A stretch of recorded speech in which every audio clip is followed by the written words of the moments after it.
안녕하십니까. 정신간호학 2 6조 영화 분석 발표를 시작하도록 하겠습니다. 목차로는 간호사정, 자료 분석, 간호과정 순서로 진행하도록 하겠습니다.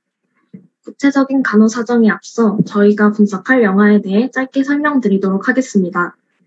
처음 만나는 자유는 17세의 수잔나 케이스는 다량 수면제 복용으로 자살 미수의 판정을 받지만 자살 기도를 부인하다 인격 경계 혼란 장애를 진단받고 정신요양원에 입원하게 됩니다. 입원 후 요양원에서 수잔나가 만나는 여러 사람들과의 이야기를 풀어내고 있습니다.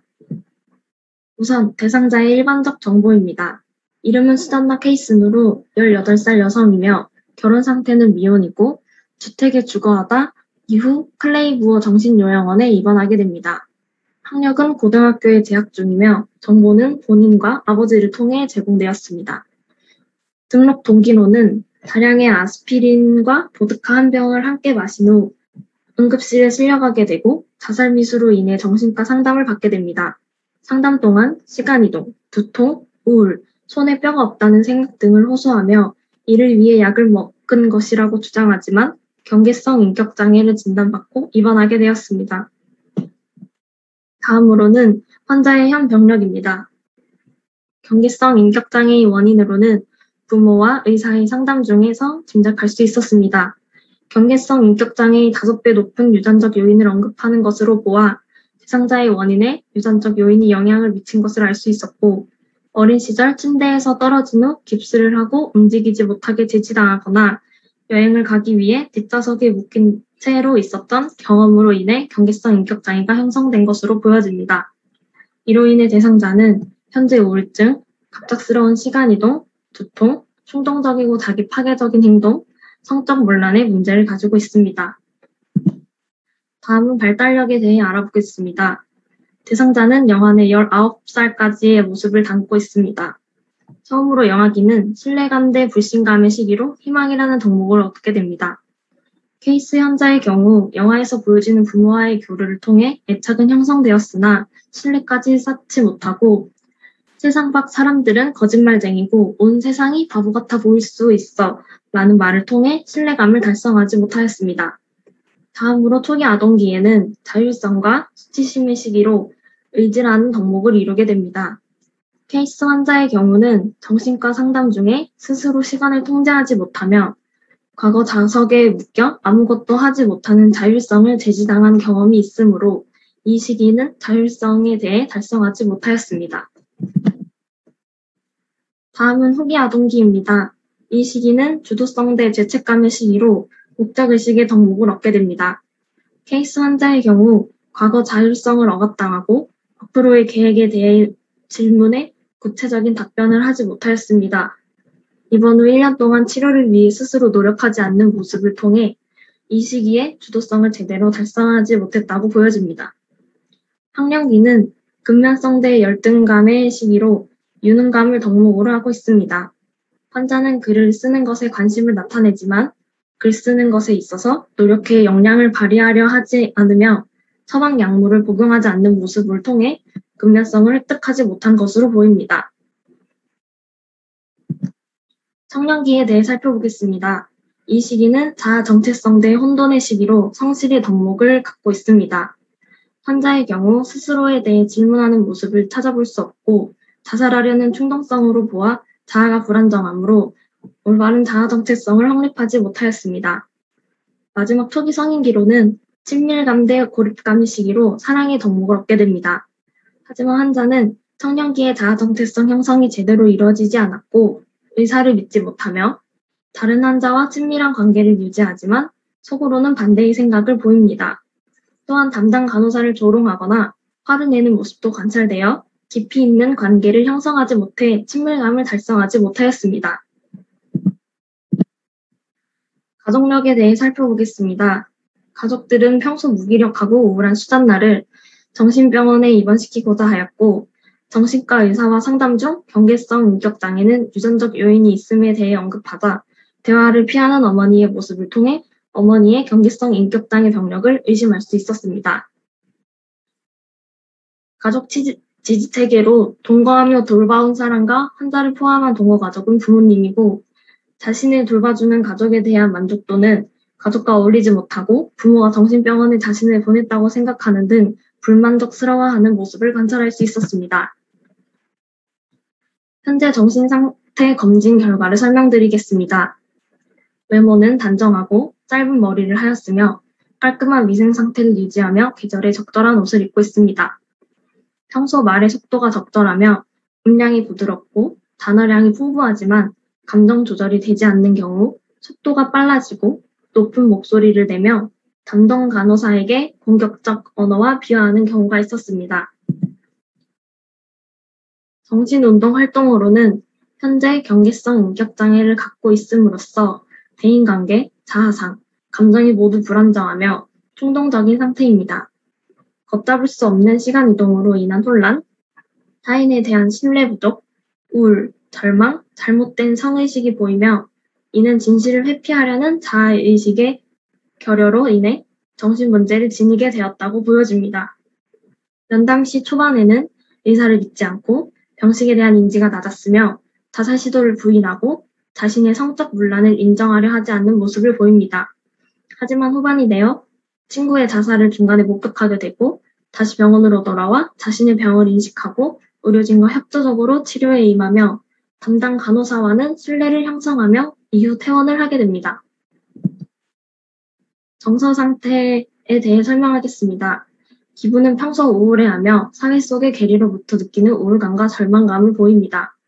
정동의 경우 우울할 때 침대에서 웅크리고 있는 등 감정과 행동이 일치합니다. 사고 내용에 있어서 수잔나는 자살 시도 후 응급실에서 의사에게 제 손에 뼈가 없다고 말하고 자살 미수 판정을 받고 정신과 의사와 상담 중 약은 어떻게 먹었냐는 질문에 뼈가 다시 생겼다는 등의 신체에 대한 망상 증상을 보였습니다. 사고 과정에서는 따로 특이한 사고 과정 장애가 관찰되지 않았습니다. 지각상태 검진으로는 환각 중 환청은 병원에서 가는 택시 안에서 자신을 부르는 어떤 목소리를 듣고 놀라기도 하고 다른 사람이 못 보는 걸 본다고 말하는 것을 관찰할 수 있었습니다. 착각은 관찰되지 않았습니다. 의식 상태에서는 의식 수준은 명료하며 본인의 이름을 부를 때 알아듣고 병원 입원 당시 자신의 이름을 사인하고 엄마, 아빠, 의사, 리사 등 주변 사람들을 잘 인식하고 처방약을 줄 때 불리는 자신의 이름을 통해 사람에 대한 진압력이 있음을 확인할 수 있었습니다. 또한 클레이무어라는 병원에 대해 알고 해당 병원에 자신이 있는 것을 인식하며 수면제를 간호사가 주려 하자 겨우 10시 반인데 라고 말하는 것을 통해 장소와 시간에도 이상이 없음을 알 수 있었습니다. 인지 상태 중 기억력으로는 과거 예전에 있었던 일에 대해 사건을 또렷하게 기억하고 크리스마스마다 여는 파티나 크리스마스 파티에서 만난 교수 등을 기억하는 모습을 통해 과거 기억력이 있으며 최근에는 리사, 폴리, 조지나 등과 함께 몰래 가서 놀곤 했던 병원 내 비밀 공간을 혼자 떠올려 찾아가는 최근 기억력을 확인할 수 있었습니다. 주의 집중과 계산 능력으로는 의사와의 대화 도중 예전 사건을 생각하여 그때 기억에 빠져서 의사와 대화에 집중을 못하거나 차 안에서 택시기사의 질문에도 대답을 하지 못하는 등 어떤 여성분과의 대화 도중 옛날 생각에 빠져서 대화에 집중을 하지 못하고 현실과 과거의 기억이 왔다 갔다 하면서 집중을 하지 못하는 모습을 관찰할 수 있었습니다. 지식과 지능 상태로는 사람들이 한 말을 잘 기억하고 기록하며 글을 잘 쓰고 관련하여 작가를 희망하고 그림에도 소질을 보이는 것을 볼 수 있었습니다. 판단력으로는 충동적으로 불륜의 남자와 밤을 보내기도 하고 오랜만에 친구가 병원에 오자 간호사나 타인의 시선을 신경 쓰지 않는 등의 이드 본능에 이끌리는 행동을 하며 의사가 병원을 탈출하자고 하자 같이 병원을 탈출하기도 합니다. 병식으로는 영화 초반에는 없으며 자살 기도를 부인하였지만 영화 후반에는 자살하려고 했다. 아스피린 한 병을 다 먹었다라며 인정하는 모습을 통해 자신의 병을 인식하는 것을 볼 수 있었습니다.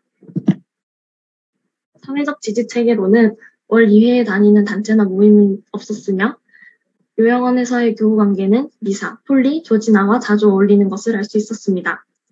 가치관, 삶의 의미, 삶의 목적에서는 앞으로 계획이 무엇이냐는 질문에 글을 쓸 거예요. 엄마처럼 되기 싫어요 등의 구체적인 대답을 하지 못하고 가치관과 삶의 의미에 대해서는 구체적인 정보를 확인할 수 없었습니다.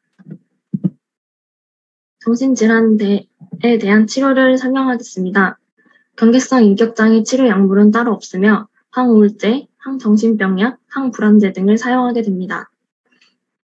또한 약물 치료와 함께 정신치료를 병행하기도 하며 이 영화에서는 콜레이스라는 변비약과 수면제를 복용하는 장면이 나오게 됩니다. 콜레이스 변비약과 수면제에 대해 짧게 설명해 드리도록 하겠습니다. 콜레이스는 1일 2에 200mg 경구를 투여하며 대변을 연화하는 작용을 하며 부작용과 금기사항으로는 심한 복통, 설사가 있으며 장폐색 환자에는 금기시되고 있습니다. 수면제 중 하나인 이 약물은 1일 10mg을 취침 직전에 경구 투여하며 졸음, 두통, 어지러움의 부작용이 있으며 임산부에는 금기시되고 있습니다.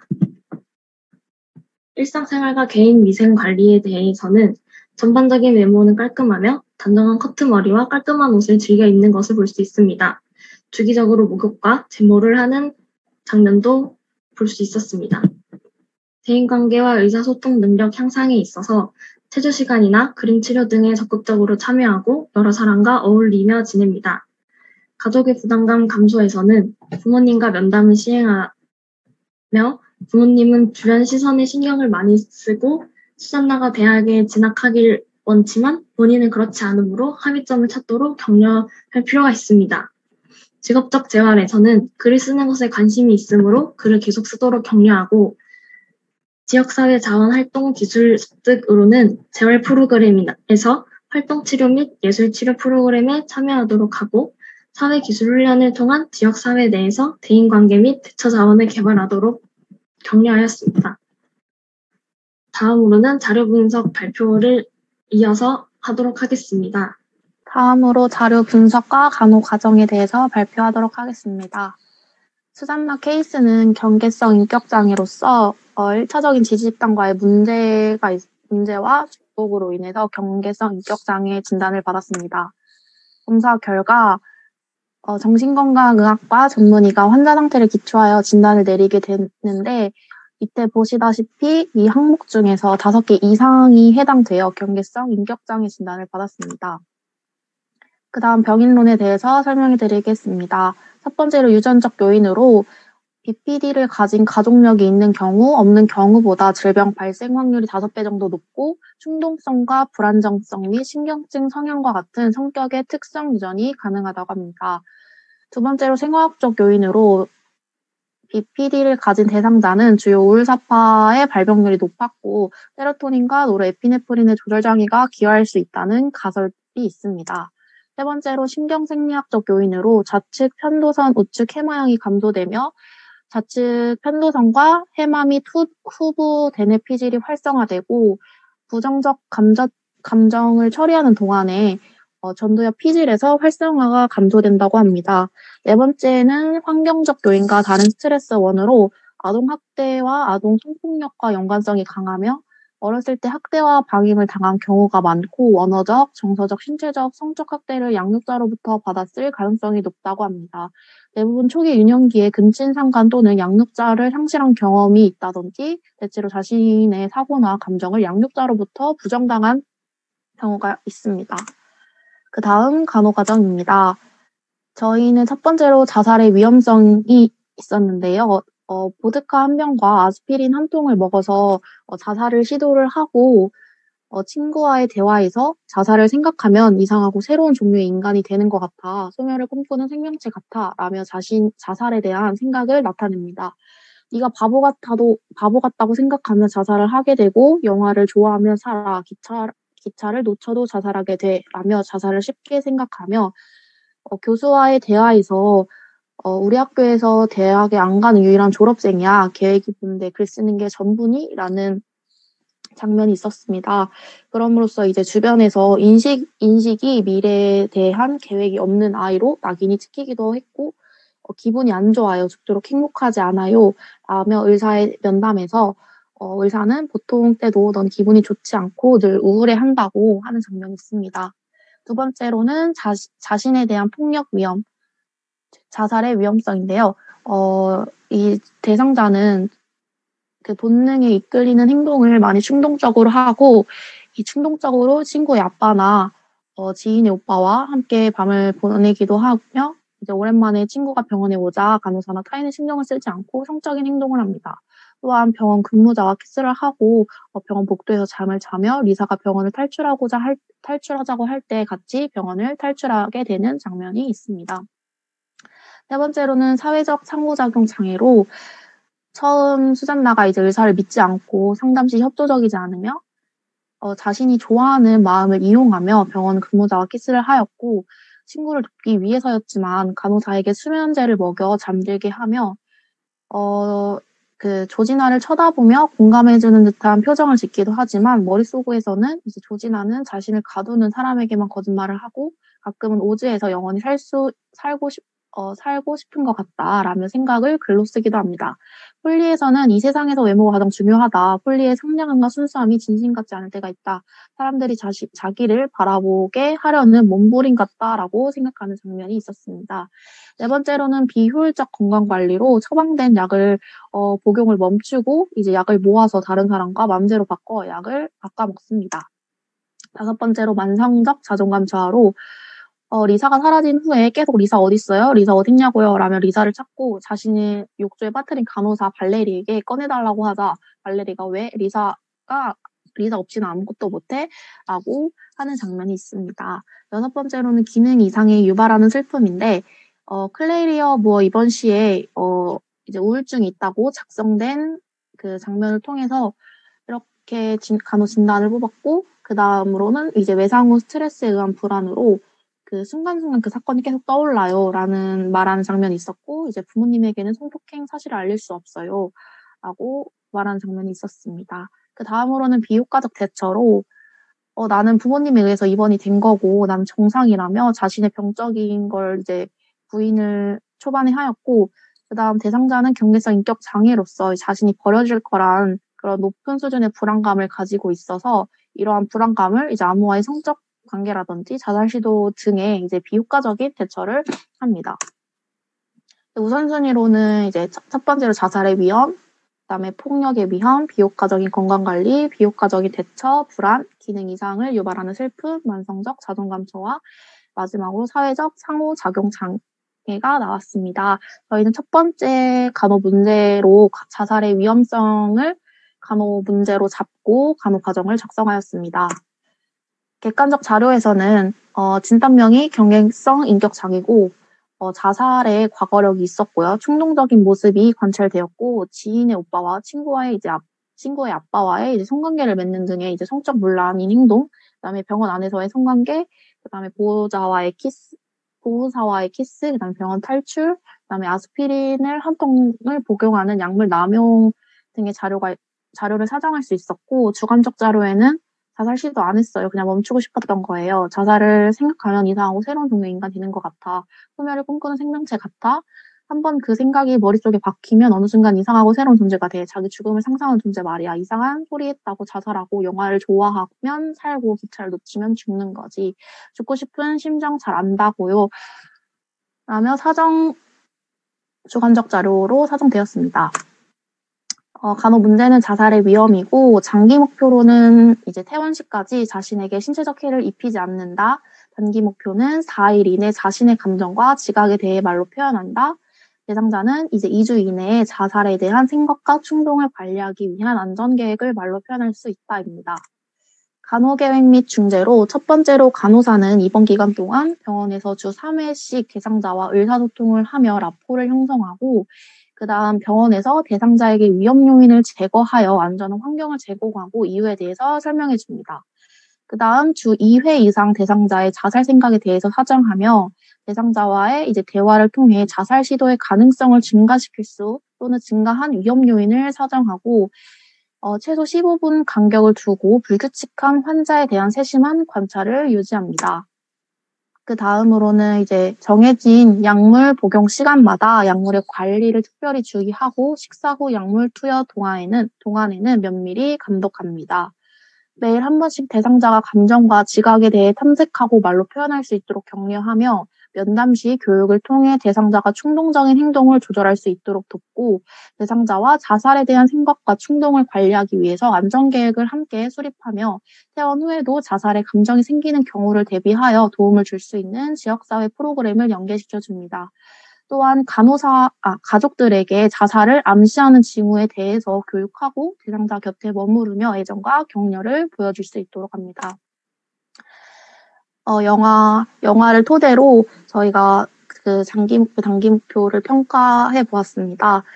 우선 이번 기간 동안 수잔나는 자신의 감정과 생각을 솔직하게 글로 표현하는 장면이 있었기 때문에 단기 목표 1 달성되었고요. 수잔나는 친구의 죽음 이후 먼저 간호사 발레를 찾아 의사와의 상담을 신청하는 모습을 보여 안전계획에 해당되는 위기관리를 위한 지리적인 사람을 찾았으므로 단기 목표 2번도 달성되었고 그 다음 데이지 자살 사건 이후에 수잔나는 간호사 발레리와 라포를 형성하였고 치료에 적극적으로 참여하여 18개월 만에 회복된 상태로 퇴원함으로써 장기 목표도 달성되었습니다. 이상으로 발표 마치겠습니다.